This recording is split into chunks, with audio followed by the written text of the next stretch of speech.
Hi hello investors. इस video के अंदर जो है ना हम एआई सेक्टर के बारे में बात करेंगे। अगर आप देखोगे तो मैं जो है आप लोगों के साथ एक स्मॉल कैप कंपनी डिस्कस करने वाला हूँ, जो कि आपके T N D sector, AI sector, data centre sector, सारे सेक्टर्स के लिए जो है ना प्रॉक्सी बनकर आती है। इसके साथ साथ जब हम इस कंपनी की बात करते हैं तो इस कंपनी के अंदर अपने को इतना ज़्यादा डिमांड देखने मिल रहा है कि मैनेजमेंट ने जो है अभी रिसेंटली जो है इस कंपनी के मैनेजमेंट ने आकर Q2 के कॉन कॉल के अंदर आकर जो है इनका गाइडेंस इंक्रीज करा है। अब कोई भी कंपनी का मैनेजमेंट है, अगर वो अपना गाइडेंस इंक्रीज कर रहा है ना, इसका ये मतलब है बॉस कि वो अपनी कंपनी को लेकर जो है ना बहुत ज़्यादा ऑप्टिमिस्टिक है। अब जैसे कि मेरा एक बिज़नेस है, मैं अगर बोल रहा हूँ कि मैं इस साल 100 करोड़ कमाऊँगा, बट फिर मैं बाद में बोलता हूँ कि नहीं यार मैं तो 150 करोड़ कमा सकता हूँ। इसका ये मतलब है ना कि मैं अपने बिज़नेस को लेकर ऑप्टिमिस्टिक हूँ। और मार्केट अगर आप देखोगे तो फॉरवर्ड रेटिंग मशीन है। तो मार्केट जो है आगे जो होगा उस सारी चीज़ पे मार्केट चलता है। तो यहाँ अगर हम देखें तो जैसे ही मैनेजमेंट ने आकर गाइडेंस बढ़ाया और जैसे ही इनके Q2 के नंबर्स आए, उस टाइम पे अगर आप देखोगे तो स्टॉक के अंदर जो है हमें पीड प्ले आउट होता हुआ देखने मिला। अब पीड किसी भी कंपनी के साथ कब प्ले आउट होता है? जब अगर आप देखोगे तो किसी भी कंपनी के बहुत ज़्यादा स्ट्रॉन्ग नंबर्स आते हैं, इसके साथ-साथ मैनेजमेंट या तो उसका गाइडेंस इंक्रीज़ करता है या वो रिजल्ट आते हैं जो कि मार्केट जो है एक्सपेक्ट नहीं कर रहा था इस कंपनी से। तो तब उस कंपनी से जो है अपने को पीड प्ले आउट होता हुआ देखने मिलता है। तो ये कंपनी का नाम है टीडी पावर सिस्टम।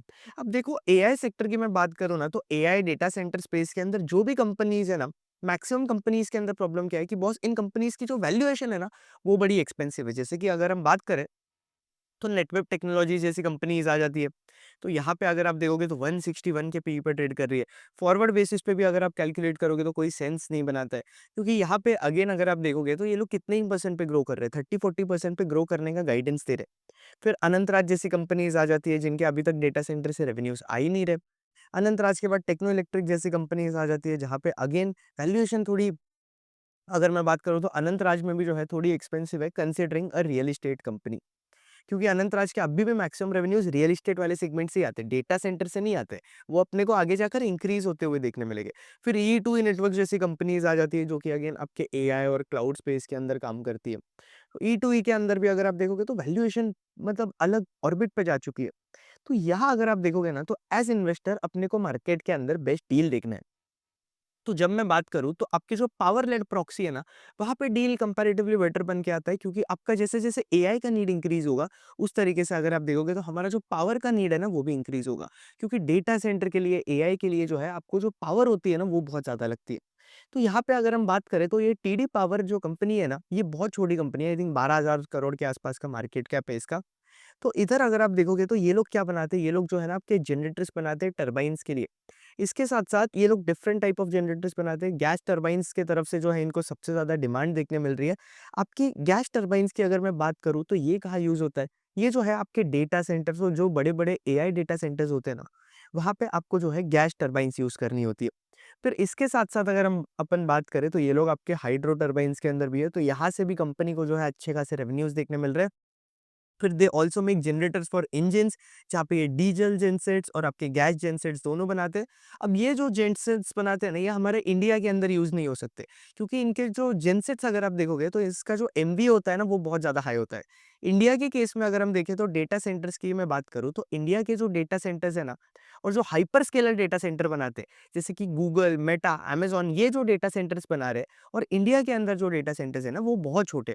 तो उस हिसाब से इनके जो डीज़ल के जो जेनसेट्स है या गैस के जो जेनसेट्स है ना, वो आपके हाइपर स्केलर डेटा सेंटर के अंदर यूज़ होते हैं।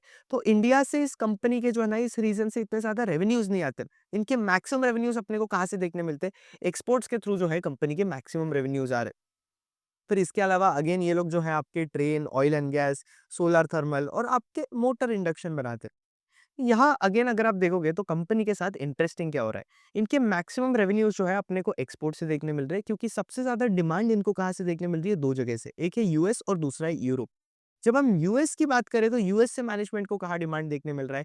यूएस से इनको डिमांड देखने मिल रहा है क्योंकि यूएस के अंदर जो है ना आपका एआई डेटा सेंटर फार्म पे जो स्पेंडिंग है ना, वो चलते जा रही है कॉन्स्टेंटली। और मैनेजमेंट ये बता रहा है कि इतनी ज्यादा स्पेंडिंग हो रही है यूएस के अंदर, इतना ज्यादा डिमांड है कि इनके प्रोडक्ट्स को जो है कॉन्स्टेंटली इनके पास जो है ऑर्डर आते जा रहे हैं। फिर इसके साथ-साथ अगर आप देखोगे तो इनको यूरोप से जो है, यूरोप से भी अच्छे खासे डिमांड की देखने मिल रही है। तो यूरोप से अगर आप देखोगे तो ये लोग कुछ 1420 जनरेटर्स के आसपास जो है इंस्टॉल कर चुके हैं। यूरोप से क्यों डिमांड इन्हें देखने मिल रही है? क्योंकि यूरोप के अंदर अगर आप देखोगे तो अपने को ग्रिड स्टेबलाइजेशन देखने मिल रहा है। अब आप लोगों को पता होगा कि पोर्चुगल और स्पेन के अंदर जो है अपने को ब्लैकआउट देखने मिले थे। अब किसी भी कंट्री के अंदर अगर अपने को ब्लैकआउट देखने मिल रहा है, इसका क्या मतलब है बॉस? इसका ये मतलब है कि उस कंट्री के अंदर क्या हुआ कि एकदम से लाइट्स पूरी चली गई, क्योंकि वहाँ पे चीज़ें रिन्यूएबल एनर्जी पे चलती है। तो जब आपकी सोलर की एनर्जी फ्लक्चुएट होती है ना, तो उस हिसाब से बहुत बार जो है ये सारी चीज़ें जो है इलेक्ट्रिसिटी ढंग से ट्रांसमिट नहीं कर पाती है। तो इस रीज़न से ब्लैकआउट देखने मिले। तो ये कंट्रीज़ क्या कर रही है, यूरोपियन कंट्रीज़, वो आपके ग्रिड स्टेबलाइजेशन पे फोकस कर रही है। तो वहाँ से भी जो है टीडी पावर को अच्छा खासा डिमांड जो है ना वो देखने मिल रहा है। फिर इसके बाद अगर अपन बात करें तो Q2 FY26 के नंबर्स की बात करते हैं कंपनी के। तो कंपनी के जो Q2 FY26 के नंबर्स है वो बड़े स्ट्रॉन्ग आए, और पिछले कुछ क्वार्टर से अगर आप देखोगे तो अपने को जो है ना कंसिस्टेंट परफॉर्मेंस दिख रहा है कंपनी का लास्ट 3 क्वार्टर से, जहाँ कंपनी आराम से जो है ना 35% प्लस के आसपास जो है ग्रो करते हुए अपने को दिखती है। फिर इसके साथ-साथ इनके मार्जिन्स जो है अपने को बेटर होते हुए देखने मिले, और कंपनी के अंदर जो है अपने को हाई ऑपरेटिंग लेवरेज भी देखने मिल रहा है, क्योंकि कंपनी का जो कैपेसिटी यूटिलाइजेशन है ना वो एज़ ऑफ नाउ हाई। फिर इसके साथ-साथ अगर आप देखोगे तो 24/25 जो है इन्होंने 30% की ग्रोथ दिखाई थी, जो कि बहुत डिसेंट था। बट अब डिमांड सिनेरियो इतना ज़्यादा पॉजिटिव हो गया है कि मैनेजमेंट जो बोल रहा है ना, मैनेजमेंट ये बोल रहा है कि इस बार हम पिछले साल से भी जो है बहुत ज़्यादा फास्ट रेट पे ग्रो करेंगे। देखो, मार्केट के अंदर अगर आपको पैसा बनाना है तो एक सबसे इंपॉर्टेंट चीज़ होती है जिसका नाम होता है रेट ऑफ चेंज। अगर रेट ऑफ चेंज इंक्रीज हो रहा है मार्केट के अंदर, रेट ऑफ चेंज पॉजिटिव है, तब अगर आप देखोगे तो अपने को कंपनी के अंदर जो है ना री रेटिंग देखने मिलता है। ये सारी चीजें मैंने डिटेल के अंदर जो है आपके portfolio analysis and market opportunities वाला मास्टर क्लास, और इसके साथ साथ इक्विटी रिसर्च मास्टर क्लास के अंदर जो है डिस्कस कर चुकी है। तो मैंने आपको जो है कमेंट सेक्शन के अंदर लिंक में दे चुका हूँ दोनों मास्टर क्लास का, तो उसके लिए जो है आप रजिस्टर कर लेना। मास्टर क्लास को बिल्कुल मिस मत करना। फिर यहाँ पे अगेन अगर मैं बात करूँ तो Q2 के ऑर्डर की बात करते हैं। Q2 के अंदर अगर आप देखोगे तो कंपनी जो है 45% की अपने को वाई ग्रोथ देखने मिली है इनके ऑर्डर्स के अंदर। H1 FY26 over H1 FY25 अगर हम देखें तो हमें 39% के आसपास की ग्रोथ देखने मिली है। इसके पहले हम आगे बढ़े, मुझे जो है आपको zero to hero stock market master class के बारे में बताना है। अगर आपको मार्केट के अंदर सीखना है कि आपको डिफरेंट सेक्टर्स के अंदर जो है क्या ट्रैक करना है, जैसे कि कैपिटल गुड सेक्टर के अंदर क्या ट्रैक करते हैं, डेटा सेंटर सेक्टर के अंदर क्या ट्रैक करना है, कैपिटल मार्केट्स के अंदर क्या ट्रैक करना है, एफएमसीजी के अंदर क्या ट्रैक करना है, इसके साथ साथ बैंक्स के अंदर क्या ट्रैक करना है, फाइनेंशियल स्टॉक्स को कैसे ट्रैक करते हैं, तो सारी चीजें जो है ना मैंने आप लोगों के साथ जो है zero to hero stock market master class के अंदर डिस्कस करी हुई है। ये कोर्स जो है 20 आवर्स का है, और इसमें जो है 11 सेशन है, जहां आप सीखते हो कि किस तरीके से जो है आप कॉन कॉल डिकोड कर सकते हो, किस तरीके से कॉन कॉल्स पढ़ के जो है आप मेगा ट्रेंड डिकोड कर सकते हो, क्योंकि मार्केट के अंदर अगर आप देखोगे तो डेटा जो है ना सबके पास है। तो यहाँ पे आपको मैं ये भी सिखाऊंगा कि किस तरीके से जो है आप एआई को यूज कर सकते हो अपनी रिसर्च के अंदर, और एआई को जो है आप आपके रिसर्च के अंदर जो है बेनिफिट कर सकते हो। इसके साथ साथ यहाँ पे आप सीखोगे कि किस तरीके से जो है आप डिफरेंट सेक्टर के स्टॉक्स को जो है वैल्यू कर सकते हो। आप यहाँ हर चीज जो भी सीखोगे ये एकदम प्रैक्टिकल बेसिस पे, और यहाँ पे हमने जो है जितनी भी बात करी है सारी मार्केट लाइव केस स्टडीज को लेकर ही जो है बात करी है। तो बिल्कुल भी कोई भी थियरी बकवास आपको इसके अंदर मिलेगा नहीं, एकदम प्रैक्टिकल बेसिस पे आप सीखोगे।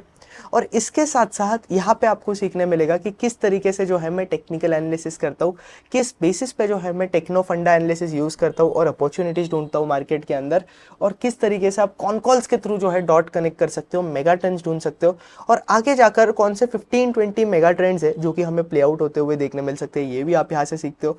फिर इसके साथ साथ आप यहाँ पे सीखोगे कि किस तरीके से जो है आप किसी भी कंपनी के अंदर रेड फ्लैग्स डिटेक्ट कर सकते हो। फॉरेंसिक अकाउंटिंग भी मैंने आपको यहाँ पे सिखाया हुआ है, एंड अगेन डिस्कस करा हुआ है कि वॉच लिस्ट वगैरह आप कैसे बना सकते हो। तो मार्केट के अंदर अगर आपको सीखनी है चीजें, इक्विटी रिसर्च के अंदर, स्टॉक मार्केट के अंदर अगर आपको प्रैक्टिकली स्किल सेट बिल्ड करना है, तो zero to hero stock market class जो है बस आपके लिए। तो इसका लिंक जो है डिस्क्रिप्शन में दिया हुआ है। इस मास्टर क्लास के अंदर as of now 400 plus people enrolled है, और जितने भी लोग एनरोल्ड है सभी ने जो है बताया मुझे कि उन्हें जो है बहुत ज्यादा वैल्यू मिली है। और जो अगला है वो है मार्केट अपॉर्चुनिटीज H1 FY26 का मास्टर क्लास। तो ये जो है 10 आवर्स का मास्टर क्लास है। इसमें आप जो है पोर्टफोलियो मैनेजमेंट किस तरीके से करते हो वो सीखते हो, जहां पे मैंने जो है आपको अपना पोर्टफोलियो डिस्क्लोज किया है, जीरो टू हीरो के अंदर भी किया है, लेकिन यहाँ पे जो है मैंने आपको अपना लेटेस्ट पोर्टफोलियो डिस्क्लोज किया है। तो यहाँ पे अगर आप देखोगे तो मेरे पोर्टफोलियो के अंदर कौन सी कंपनीज है वो सारी मैंने आप लोगों के साथ डिस्कस करी हुई है। इसके साथ साथ मैंने बात कराई कि मैं किसी भी स्टॉक को कब ऐड करता हूँ, किसी भी स्टॉक के अंदर पोजीशन कब कट करता हूँ, क्या बेसिस होता है मेरा किसी भी स्टॉक के अंदर पोजीशन ऐड करने का या कट करने का। ये सारी चीजें जो है ना मैंने इसके अंदर डिस्कस करी हुई है। इसके साथ साथ डिफरेंट सेक्टर्स की सारी अपॉर्चुनिटीज जो है ना मैंने आप लोगों के साथ इस सेशन के अंदर डिस्कस करी है। तो मैंने बात किया है कि कौन से सेक्टर के अंदर जो है ना आपको कौन से स्टॉक्स को ट्रैक करना चाहिए, कौन से स्टॉक्स के अंदर ग्रोथ वाइज और वैल्यूएशन वाइज जो है अच्छी अपॉर्चुनिटी देखने मिल रही है, जिनको आप लोग जो है जाकर स्टडी कर सकते हो। And everything is for educational purpose. किसी भी चीज़ को जो है बाय सेल रिकमेंडेशन नहीं लेना है, और मेरे पोर्टफोलियो के स्टॉक्स को भी आपको बाय सेल रिकमेंडेशन नहीं लेना है, लेकिन आप सीखो देखकर कि किस तरीके से जो है अपने को मार्केट के अंदर पोजीशन बिल्ड करनी चाहिए, किस तरीके से हमें जो है अपना खुद का पोर्टफोलियो मैनेज करना चाहिए। तो ये सारी चीज़ें मार्केट अपॉर्चुनिटीज़ वाले सेशन के अंदर जो है आप सीखते हो। तो दोनों सेशन का लिंक जो है मैं कमेंट सेक्शन के अंदर दे रहा हूँ, बिल्कुल भी जो है दोनों सेशन को मिस नहीं करना है। आप इमेजिन करो कि सिर्फ 3000 और 1400 दैट इज 1500 दैट इज आपका सिर्फ 4500 में जो है आप मार्केट के अंदर एक ऐसी स्किल बिल्ड कर रहे हो, दैट इज आपका life long skill set build करोगे आप। तो इसके बाद जो है मैं आपको ये बोल सकता हूँ कि आप किसी भी स्टॉक के अंदर जो है कभी नहीं फंसोगे। आपको पता होगा कि मार्केट के अंदर कौन से सेक्टर के अंदर क्या देखना है, तो आपको किसी पे मार्केट के अंदर अभी डिपेंडेंट होने की जरूरत नहीं है। आप जो है एक इंडिपेंडेंट इन्वेस्टर बन जाओगे। और इसके बाद आपको ये दोनों मास्टर क्लास देखने के बाद कभी भी अगर डाउट आता है तो आप जो है मुझे मेरे एक्स के पर्सनल डीएम में जो है रिप्लाई कर सकते हो आपके डाउट्स के साथ। तो सारे आपके जो डीएम्स होते हैं ना, वो मैं एक्स के जो पर्सनल डीएम से मैं रिप्लाई कर देता हूँ। तो आप मुझे जो है रीच आउट कर सकते हो एक्स पे भी। तो ये बनकर आती है बात, ले लेना मास्टर क्लास, दोनों का लिंक जो है मैं कॉमेंट सेक्शन के अंदर दे रहा हूँ, बिल्कुल भी जो है दोनों को मिस मत करना। और दोनों के रिव्यू जो है बहुत ज़्यादा पॉजिटिव आए, और आई नो आप लोगों को जो है दोनों से कितनी ज़्यादा वैल्यू मिली है। एक 10 आवर्स का है और एक 20 आवर्स का है, और लोग मुझे ये बता रहे कि देखो इनको इतनी ज़्यादा वैल्यू मिल चुकी है कि किसी को इंटर्नशिप मिल रही है, किसी ने अपना पूरा पोर्टफोलियो ही चेंज कर दिया है। इसके बाद लोगों का अप्रोच चेंज हो गया है मार्केट को लेकर। तो मुझे जो है बहुत ज़्यादा पॉजिटिव रिव्यूज़ है, इनफैक्ट एक भी नेगेटिव रिव्यू जो है मुझे आया नहीं अब तक। तो ये बहुत अच्छी बात है। तो मास्टर क्लास का लिंक दोनों का डिस्क्रिप्शन में है, और इनका प्राइस जो है मैं इंक्रीज करने वाला हूँ। अगर मैं 0 टू हीरो की बात करूँ तो मैं इसका प्राइस जो है ना 2999 है, और यहाँ पे मार्केट अपॉर्चुनिटीज की बात करूँ तो इसका प्राइस जो है ना मैं 1499 से इंक्रीज कर जो है 1799 करने वाला हूँ। क्योंकि रीजन ये है कि इस सेशन के अंदर आपको जो है ना बहुत ज़्यादा वैल्यू मिलती है, और ये इतना छोटा प्राइस जो है ना ये मास्टर क्लास डिजर्व नहीं करती है। तो इसलिए जो है मैं इनके अंदर प्राइस हाइक कर रहा हूँ। तो अगर आपको एनरोल करना है तो जल्द से जल्द जो है अभी एनरोल कर लेना। साथ साथ कंपनी का जो मैक्सिमम ऑर्डर इनफ्लो आ रहा है ना, अबाउट 84% ऑफ ऑर्डर जो कि कंपनी को मिल रहे हैं वो जो है इनको एक्सपोर्ट्स के थ्रू आ रहे हैं। और एज ऑफ नाउ अगर आप कंपनी की ऑर्डर बुक देखोगे तो ऑर्डर बुक भी जो है इनकी बहुत ज़्यादा हेल्दी है, तो उसके अंदर भी जो है कोई इश्यू नहीं है। फिर इसके साथ-साथ अगर अपन बात करें तो इनको मैक्सिमम ऑर्डर कहाँ से देखने मिल रहे हैं, जो गैस टरबाइन वाले जो जनरेटर्स हैं ना, वहाँ से ही जो है कंपनी को मैक्सिमम ऑर्डर देखने मिल रहे हैं। अगर हम Q2 के नंबर्स की बात करें, तो यहाँ पे अपने को टॉप लाइन के अंदर 47% की वाई-ओवाई ग्रोथ देखने मिली है, जो कि बहुत ज़्यादा सॉलिड है। पैट ग्रोथ की अगर मैं बात करूँ तो 49% की वाई-ओवाई ग्रोथ देखने मिली है, और ऑर्डर इनफ्लो के अंदर जो है 45% की वाई-ओवाई ग्रोथ देखने मिली है। जब आप टीडी पावर जैसी कंपनीज़ देखते हो ना, तो ये कंपनीज़ जो है ना अपनी ऑर्डर बुक हेवी होती है। अब ऑर्डर बुक हेवी क्यों होती है ये कंपनीज़? क्योंकि यहाँ पे अगर आप देखोगे तो जितनी ज़्यादा ऑर्डर बुक होगी इन कंपनीज़ की, उतनी ज़्यादा जो है इनके लिए अच्छी बात होती है। क्योंकि अगर इनके पास ऑर्डर आएँगे तो ही हमें समझेगा कि आगे जाकर कंपनी के लिए जो रेवेन्यू विजिबिलिटी है वो कितना हो सकता है। तो ऑर्डर इन्फ्लो जो चल रहा है कंपनी के पास वो भी बहुत ज़्यादा हेल्दी चल रहा है, और मैनेजमेंट जो है बहुत ज़्यादा ऑप्टिमिस्टिक है इसको लेकर भी। फिर इसके साथ-साथ अगर हम बात करें, तो हिस्टोरिकली भी कंपनी जो है आराम से 21% सीएजीआर के आसपास इन्होंने टॉप लाइन ग्रो की है, और ऑपरेटिंग लेवरेज भी मिला है कंपनी को, चाहे इन्होंने पैट जो है ना 41% से ग्रो किया है। लेकिन कंपनी की जो मेन ग्रोथ कब कौन से ईयर से आनी स्टार्ट हुई है, ये अगर आप देखोगे तो 22, 23, 24 और 25 ये जो है कंपनी के मेन ग्रोथ ईयर्स रहे हैं। क्योंकि इस टाइम पे आपका एआई बूम अपने को इंक्रीज़ देखने मिल रहा था। फिर इसके साथ-साथ एआई बूम हो रहा था, तो आपकी पावर, गैस टरबाइन्स इन सब की डिमांड भी जो है इंक्रीज़ होनी स्टार्ट हो गई। और अभी अगर आप देखोगे तो डेटा सेंटर पे भी जो है हाइपरस्केलर की स्पेंडिंग कॉन्स्टेंटली इंक्रीज़ होते जा रही है। अब एआई के अंदर जो स्पेंडिंग हो रही है, इट्स गोइंग लाइक मैड, मतलब people are spending billions of dollars on AI. तो इस रीज़न से अगर आप देखोगे तो इनकी जो डिमांड है ना लास्ट 3-4 ईयर्स के अंदर जो है अपने को इंक्रीज़ होते हुए देखने मिली है, और इस रीज़न से जो है ये कंपनी थोड़े पॉजिटिव डायरेक्शन के अंदर चल रही है। तो ये बनकर आती है टीडी पावर की बात। अब इसके बाद अगर मैं बात करूँ तो मैनेजमेंट ने पहले गाइडेंस क्या दिया था पता है? Q1 और Q4 के अंदर अगर आप देखोगे तो पहले मैनेजमेंट जो है ना गाइडेंस दिया था कि ये लोग 1500 करोड़ के आसपास टॉप लाइन करेंगे। यहाँ अगर आप देखोगे तो FY 25 के अंदर इन्होंने जो है 1200 करोड़ के आसपास टॉप लाइन करा था। तो 1500 करोड़ का टॉप लाइन का गाइडेंस ये लोग दे रहे थे, जहाँ पे मैनेजमेंट ये बता रहा था कि बहुत ज़्यादा हाई चांसेस है कंसिडरिंग डिमांड, कि ये लोग जो है ना अपने गाइडेंस को जो है अपवर्ड रिवाइज कर देंगे। और अब मैनेजमेंट Q2 के अंदर आता है, और मैनेजमेंट ये 1500 करोड़ का गाइडेंस है ना, वो 1800 करोड़ कर दिया। अब मुझे ऐसी एक्सपेक्टेशन थी कि ये कंपनी जो है ना 1600 करोड़ करोड़ करेगी मैक्स टू मैक्स, बट इन्होंने सीधा 1800 करोड़ कर दिया। तो इन्होंने जो है मेरी एक्सपेक्टेशन को भी बीट कर दिया है, तो ये बहुत इंटरेस्टिंग चीज़ लगी। इसका ये मतलब है कि मैनेजमेंट को डिमांड बहुत ज़्यादा सॉलिड देखने मिल रहा है और इस पे मैनेजमेंट ये बोल रहा है कि इनको अच्छे खासे ऑर्डर इनफ्लो जो है एक्सपोर्ट से देखने मिल रहे हैं। एक्सपोर्ट जो है इनका मेन ड्राइवर है ग्रोथ के लिए, क्योंकि ये लोग मैक्सिमम वो गैस टरबाइन्स और जेनसेट्स वाले जो प्लेयर है, वो इंडिया के अंदर बहुत कम प्लेयर्स है। जो वर्ल्ड के सबसे 5 बिगेस्ट प्लेयर्स है, वो इंडिया के बाहर ही है, फॉरेन प्लेयर्स है। और वहाँ पे अगर आप देखोगे तो 5 में से अबाउट 4 प्लेयर्स है जिसके साथ टीडी पावर काम करता है।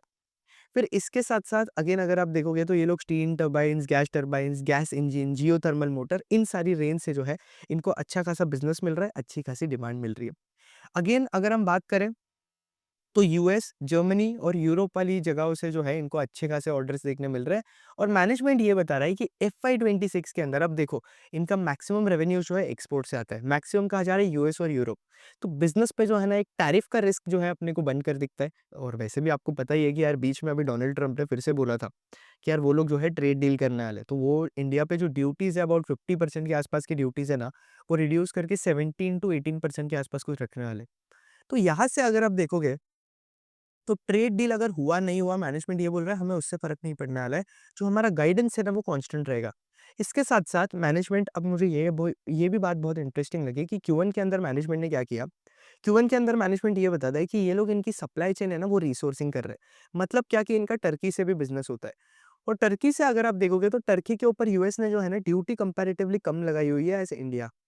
तो ये लोग क्या करेंगे टर्की के ऊपर एक्सपोर्ट करेंगे और टर्की से जो है ये लोग यूएस के अंदर भेजेंगे। तो इस तरीके से जो है इन्होंने अपनी सप्लाई चेन जो है पूरी शिफ्ट कर दी। तो ये जो है हमें देखने मिला है, अभी तक टर्की की तरफ पूरी चीज़ें शिफ्ट नहीं हुई है, धीरे-धीरे हो रही है चीज़ें। इसके बाद अगर हम बात करें तो इनका जो थर्ड प्लांट है, वो एक्सपेक्टेड है कि वो Q4 एफवाई 26 के अंदर जो है ऑपरेशनलाइज़ हो जाएगा। तो इससे रेवेन्यू कैपेसिटी ऑफ कंपनी जो है अपने को और जो है इंक्रीज़ होते हुए देखने मिलेगी। तो ये भी जो है बिज़नेस के लिए एक पॉजिटिव बात है। अब इसके बाद बात करते हैं कि मैनेजमेंट जो है कॉन्फ्रेंस कॉल के अंदर क्या बता रहा है। तो यहाँ पे अगर आप देखोगे तो ऑब्वियसली आपका ऑर्डर इन्फ्लो जो है ऑर्डर बुक का बहुत ज़्यादा स्ट्रॉन्ग था। इसके साथ-साथ अगर आप देखोगे तो इंडियन मार्केट की अगर मैं बात करूँ दैट इज़ आपका domestic market. Maximum demand export से देखने मिल रही है, इंडियन मार्केट से इतनी ज़्यादा स्ट्रॉन्ग डिमांड नहीं है। जो भी इंडियन मार्केट से डिमांड आ रही है आपको वो हाइड्रो जनरेटर से देखने मिल रही है। तो इंडियन मार्केट की अगर मैं बात करूँ तो वो एक्सपेक्टेड है कंपनी के लिए 10 टू 12% के आसपास जो है ग्रो करने वाला है। फिर इसके साथ-साथ एफवाई 27 के लिए जो है, जो टीडी पावर का मैनेजमेंट है, उन्होंने गाइडेंस दिया हुआ है 2000 करोड़ प्लस का। और इस पे भी मैनेजमेंट ये बताता है कि हाई चांसेस है कि ये 2000 प्लस करोड़ का जो गाइडेंस है, ये लोग आराम से एक्सीड कर देंगे। थर्ड प्लांट आने के बाद कंपनी की अगर आप करंट कैपेसिटी देखोगे, तो ये लोग 2500 करोड़ के आसपास का मैक्स पोटेंशियल वाला रेवेन्यू कर सकते हैं। तो इन्हें एफवाई 27 के लिए भी जो है कोई केपेक्स करने की ज़रूरत नहीं पड़ेगी। और इसके साथ-साथ मैनेजमेंट ये बोल रहा है कि अगर डिमांड है तो हम केपेक्स करने के लिए रेडी है, हमें केपेक्स करने में कोई प्रॉब्लम नहीं है। और मैनेजमेंट ये बता रहा है कि डिमांड को हम इस रीज़न से लूज़ आउट नहीं करेंगे कि हमारे पास केपेक्स नहीं है। तो मैनेजमेंट जो है कॉन्स्टेंटली केपेक्स कर रहा है, तो जिस लेवल की इनको डिमांड देखने मिलेगी, अगर इन्हें ऐसे लग रहा है कि डिमांड और ज़्यादा देखने मिल सकती है जिस लेवल का केपेक्स ये लोग कर रहे हैं, तो ये और केपेक्स कर लेंगे, तो उसमें कोई दिक्कत नहीं है। इस बार अगर आप रिज़ल्ट पे फ़ोकस करोगे, तो अपने को जो ग्रॉस प्रॉफिट मार्जिन है ना, उसके अंदर जो है फॉल देखने मिला है। अब इसका रीज़न क्या था? इसका मेन रीज़न था कि अपने को प्रोडक्ट मिक्स के अंदर चेंज देखने मिला कंपनी के अंदर। तो आप यूजुअली कंपनीज़ को देखते हो, तो आपको क्यू-ओ-क्यू बेसिस पे मार्जिन फ्लक्चुएशन नहीं देखनी चाहिए। टीडी पावर का मैनेजमेंट भी यही बताता है। आपको जो है ना कंपनी के मार्जिन फ्लक्चुएशन किस तरीके से देखनी चाहिए, आपको वाई-ओ-वाई लेवल पे देखनी चाहिए। जैसे कि एफवाई 25 ओवर एफवाई 26 उस तरीके से जो है आपको मार्जिन देखनी चाहिए। अब यहाँ पे मैनेजमेंट ये बताता है कि ग्रॉस मार्जिन्स के अंदर फॉल देखने मिला, that is only due to product mix और Q3 और Q4 के अंदर कंपनी के जो ग्रॉस मार्जिन्स है ना, वो अपने को इंक्रीज़ होते हुए देखने मिलेंगे। फिर इसके साथ-साथ बात करें तो मैनेजमेंट ये बता रहा है कि इनका जो एफवाई 27 का 2000 करोड़ का गाइडेंस देके रखा है इन्होंने, इसके लिए भी जो है बहुत ज़्यादा अपसाइड पोटेंशियल बनकर आता है। अगर आप कंपनी को देखोगे तो ये लोग जो है ना अभी 1200 करोड़ के आसपास किया था इन्होंने एफवाई 25 के अंदर 1300 करोड़ के आसपास, अभी ये लोग 1800 करोड़ बोल रहे हैं, तो ये लोग कम से 40 टू 50% के आसपास कम से कम जो है ये ग्रो कर रहे हैं, तो ये बहुत इंटरेस्टिंग बात हो जाती है। और इसके साथ-साथ पैट ग्रोथ भी जो है अपने को उसी लेवल की देखने मिल रही है या थोड़ा बहुत ऑपरेटिंग लेवरेज भी जो है कंपनी के साथ देखने मिल रहा है। अब जैसे-जैसे इनका नया प्लांट का यूटिलाइज़ेशन इंक्रीज़ होगा, ऑपरेटिंग लेवरेज जो है ना कंपनी के लिए और ज़्यादा किक इन होना स्टार्ट हो जाएगा। अभी अगर मैं बात करूँ, तो मैनेजमेंट ने ये भी बताया कि ये लोग ऑर्डर बुक के लिए सिलेक्टिव नहीं है, क्योंकि मैनेजमेंट चाहता है कि इनके पास जो है ज़्यादा से ज़्यादा ऑर्डर्स आएँ। जब आप गैस टरबाइन्स की बात करते हो, तो यहाँ पे डिमांड इतनी ज़्यादा है कि इधर जो वेटिंग होती है, वो 7 इयर्स के आस-पास जा चुकी है। 7 years that is not a small amount. मतलब आप आज बुक करते हो, एक एग्ज़ाम्पल देता हूँ, 2030 के अंदर बुक करोगे, तो अप टू 2037 में गैस टरबाइन मिलेगी। तो दैट्स एक्स्ट्राऑर्डिनरीली टू मच। तो इतनी ज़्यादा डिमांड जो है अपने को इस सेक्टर के अंदर जो है ना देखने मिल रही है। तो मैनेजमेंट ये बोल रहा है कि हम बिल्कुल भी सिलेक्टिव बिडिंग नहीं कर रहे हैं। अगर आप ट्रिल जैसी कंपनीज देखोगे जो कि आपके ट्रांसफार्मर के अंदर है, तो वो ये बोल रहे हैं कि हम सिलेक्टिव बिडिंग करेंगे ताकि हमारे मार्जिन्स इंक्रीज हो जाए। बट टीडी पावर का मैनेजमेंट बोल रहा है कि हम ये नहीं करेंगे, हमें जो है ऑर्डर चाहिए, हमें बिजनेस चाहिए, तो हम ये कुछ नहीं करने वाले। हमारे जो मार्जिन्स रहेंगे ना वो मेंटेन रहेंगे, तो उसमें कोई इशू नहीं है। फिर इसके साथ-साथ इंडिया में जो है, इंडिया का जो डेटा सेंटर वाला बूम अपन देखने मिल रहा है, वहाँ से कंपनी के कोई रेवेन्यूज़ नहीं आ रहे। और कंपनी ये भी बता रहा है कि अगर डेटा सेंटर की बात करें, तो वहाँ से इंडिया में जो है अभी तक इतना एग्ज़ीक्यूशन भी नहीं देखने मिला है। इंडिया के अंदर अगर हम मैक्सिमम स्टॉक्स की बात करें, तो मैक्सिमम स्टॉक जो है डेटा सेंटर के स्टोरी पे रन कर रहे हैं। अब जब नेटवेब जैसे बिज़नेसेस देखते हो, again not a buy sell recommendation, या फिर आप ई टू ई जैसे नेटवर्क्स देख ई2ई नेटवर्क जैसे बिज़नेस देखते हो, तो ये बिज़नेसेस बॉस 180-190 के पीई पे ट्रेड कर रहे हैं। तो कोई सेंस नहीं बनाता है आप ऐसे बिज़नेसेस को जो है 180-190 का पीई मल्टीपल दो, क्योंकि जब आपकी एंट्री वैल्यूएशंस खराब होती है ना, तब अगर आप देखोगे तो क्या होता है, आपका जो कैप होता है ना, अपसाइड कैप, वो बहुत ज़्यादा लिमिट हो जाता है और डी-रेटिंग का जो पोटेंशियल है ना, उस स्टॉक के अंदर वो बहुत ज़्यादा इंक्रीज़ हो जाता है और ऐसे जो है रिटेल इन्वेस्टर्स फँसते हैं। फिर इसके बाद अगर मैं बात करूँ, तो कॉम्पिटिशन की मैं बात करूँ, तो मैनेजमेंट को ओवरऑल लेवल पे जो है डिमांड बहुत ज़्यादा देखने मिल रही है। तो जब डिमांड बहुत ज़्यादा होता है, तो किसी भी सेक्टर के अंदर अगर आप देखोगे, तो जो कॉम्पिटिशन होता है ना, वो अपने को इंक्रीज़ होते हुए देखने मिलता है। तो मैनेजमेंट ये बोल रहा है कि कंपटीशन तो अभी भी है, लेकिन यहाँ पे डिमांड इतनी स्ट्रांग है कि जिस भी प्लेयर के पास कैपेसिटी होगी, वो प्लेयर जो है आकर डिलीवर कर सकता है। तो ऐसा कुछ नहीं है कि डिमांड है और कंपटीशन भी है तो ओवरऑल कंपनी का बिज़नेस कम होगा, ऐसा कुछ भी नहीं होने वाला है। इनके पास कैपेसिटी है, ये लोग कॉन्स्टेंटली कैपेसिटी लेकर आते रहेंगे और इनके पास जो है अच्छा खासा बिज़नेस आता होगा। अब आप बस इमेजिन करो कि सेक्टर का मैनेजमेंट आकर ये बोल रहा है, कंपनी का मैनेजमेंट, कि बॉस, सेक्टर के अंदर इतनी ज़्यादा डिमांड है कि हमें बस कैपेसिटी लानी है और हमें जो है डिमांड मिलती रहेगी। यही जो है हमें ट्रांसफार्मर के केस में देखने मिलता है और इस रीज़न से जो है ना, मैं इन स्टॉक्स के ऊपर जो है ना इतना बुलिश रहता हूँ। क्योंकि जब आपके सेक्टर के अंदर आपको मैसिव डिमांड देखने मिलती है ना, आप देखो ये जो बिज़नेसेस होते हैं ना, इनके अंदर साइकिल्स होती है। किसी टाइम अगर आप देखोगे तो अच्छी साइकिल होती है, जैसे कि आप ट्रांसफार्मर बिज़नेस की बात करो, तो 2012 से 2018-20 तक तो कोई ग्रोथ नहीं आई। मेन ग्रोथ भी वहाँ पे जो है 2022 के बाद ही स्टार्ट हुई। आप ट्रिल के केस में भी जाके देखोगे तो आपको यही सेम चीज़ देखने मिलेगा। और टीडी पावर में भी जो मेन ग्रोथ है ना, वो भी जो है अपने को अभी से ही देखने मिल रही है, लास्ट 2-3 साल से। तो ये that is only due to AI led boom, और एआई का जो यूसेज है, कंजम्पशन है, वो इंक्रीज़ होते जा रहा है। तो इनके पास ग्रोथ जो है ना, एक्सपेक्टेड है कि अच्छी ही होगी। फिर इसके बाद अगर अपन बात करें, तो मैनेजमेंट ये बोल रहा है कि जो इंडिया वाला बिज़नेस है ना इसका, यहाँ पे ये लोग हाइड्रो सेगमेंट के ऊपर जो है फ़ोकस कर रहे हैं और हाइड्रो सेगमेंट से जो है ना इनको अच्छी खासी ग्रोथ देखने मिल रही है। फिर मैनेजमेंट ने ये भी बताया कि ट्रेड डील से जो है इनको इतना ज़्यादा फ़र्क नहीं पड़ने वाला है, तो ये एक और बहुत इंटरेस्टिंग बात है। और ओवरऑल इनका मेन जो बिज़नेस आ रहा है, that is about 90-95% of business जो है, वो इनका जनरेटर्स के थ्रू ही आ रहा है। तो ये बनकर आती है टीडी पावर की बात। ओवरऑल अगर मैं बिज़नेस आपसे डिस्कस करूँ, तो मैनेजमेंट जो है ना कंपनी का बहुत ज़्यादा बुलिश है और मैनेजमेंट ऑप्टिमिस्टिक भी है। वैल्यूएशन वाइज़ अगर मैं बिज़नेस को देखूँ, तो आपको जो है ना कंपनी को फॉरवर्ड बेसिस पे वैल्यू करना चाहिए। अब वैल्यूएशन किस तरीके से करते हो, मैंने जो है आपको zero to hero master class के अंदर जो है बहुत डिटेल के अंदर सिखाया। तो अगर वैल्यूएशन करें, तो यहाँ पे स्टॉक के अंदर जो है ना हमें अच्छा खासा री-रेटिंग देखने मिला है पिछले कुछ टाइम से। लास्ट 1 वीक के अंदर अगर आप देखोगे, तो स्टॉक जो है लगभग 30% अप है। और इसके साथ-साथ स्टॉक जो है एज़ ऑफ नाउ, जब हम टेक्निकल्स जाके देखें, तो स्टॉक जो है ना आपके स्टेज 2 के अंदर है। तो यहाँ पे अगेन अगर आप देखोगे, तो स्टॉक के अंदर हमें जो स्टेज 2 है ना, वो अभी भी कंटिन्यू होता हुआ देखने मिल रहा है, जो कि अगेन जो है बहुत अच्छी बात है। और वैल्यूएशन वाइज़ भी अगर मैं बात करूँ, तो पहले इनका पीई जो है 40 के आस-पास था, तब मैं बोल सकता हूँ कि वैल्यूएशन रीज़नेबल थी। अभी टीटीएम बेसिस पे अगर आप देखोगे, तो इनका पीई जो है ना वो 58 के आस-पास जा चुका है। तो मार्केट जो है कंपनी को बॉस एक्सपेंसिव वैल्यूएशन अभी देने के लिए जो है तैयार है, क्योंकि अगेन सेक्टर के अंदर डिमांड बहुत ज़्यादा है।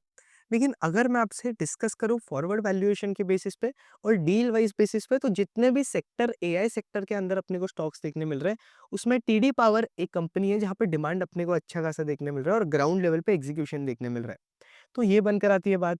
फिर इसके साथ-साथ अगर मैं आपसे एक और बात करूँ, तो एआई सेक्टर के अंदर कौन-सी अपॉर्च्युनिटीज़ है, टीडी पावर जैसी कंपनीज़ है या फिर और डिफरेंट सेक्टर्स के अंदर कौन-सी अपॉर्च्युनिटीज़ बनकर आती है, ये बहुत डिटेल के अंदर जो है ना मैंने आपसे मार्केट अपॉर्च्युनिटीज़ के सेशन के अंदर डिस्कस कर रखा है। तो ये सेशन तो आपको मिस करना ही नहीं है, यहाँ पे अपन ने डिफरेंट सेक्टर्स के जो है ना, डिफरेंट सेक्टर्स के अंदर कौन से टॉप प्लेयर आते हैं, कौन से स्ट्रॉन्गेस्ट प्लेयर है, जिनको आपको स्टडी करना चाहिए, जिन पे आपको फोकस करना चाहिए। Again not a buy sell recommendation, but ये this is only for educational purpose. लेकिन यहाँ पे जो है आप जिस लेवल का सीखोगे, इसके बाद आप कभी भी जो है किसी भी स्टॉक के अंदर फँसोगे नहीं।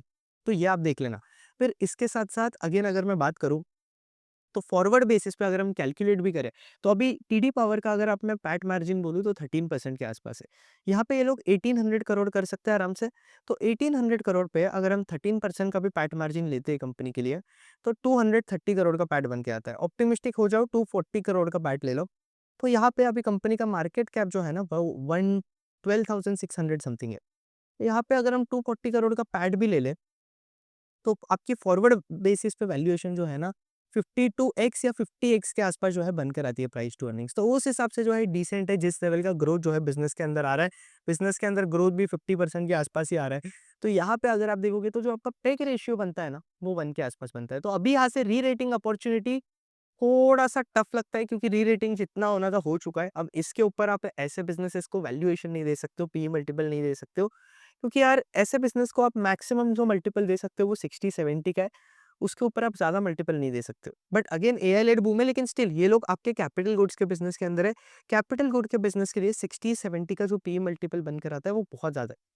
अब या तो ये बहुत स्ट्रॉन्ग अर्निंग्स लेकर आए जिससे हमको पीई मल्टीपल रिड्यूस होता हुआ देखने मिले, तो वो बात अलग है। लेकिन अभी मैं बोलूँगा कि री-रेटिंग का पोटेंशियल इतना ज़्यादा है नहीं कंपनी के अंदर।